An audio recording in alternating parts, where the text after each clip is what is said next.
তো এখানে আমি ফাইনালি পরোটা রেডি করে নিয়েছি, আর এখানে নিয়েছি মটরের ঘুগনি। তো আমার ডিনার একদম রেডি। তো চলুন খাওয়া যাক বন্ধুরা, একদম ডিনার রেডি। তো এখন কি করব? খাওয়ার কাজ করব। এটা বানাতে গিয়ে আমার তেল ঘাম ছুটে গেছে, কেন কি প্রচণ্ড গরম। তো যাই হোক, এখন খাওয়া শুরু করি, নাহলে পরোটা ঠান্ডা হয়ে যাচ্ছে। এরকম পাতলা পাতলা পরোটা করেছি, আর এটা ময়দা দিয়ে বানিয়েছি। ময়দা আমরা খাই না একদমই, ঈদে টিদের জন্য খাই, আর এই কখনো সখনো একটু একটু খাই। তো মটরের ঘুগনিটা দেখি কেমন হয়েছে।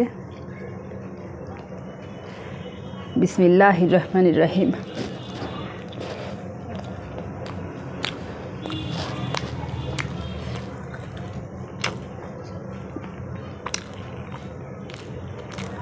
তো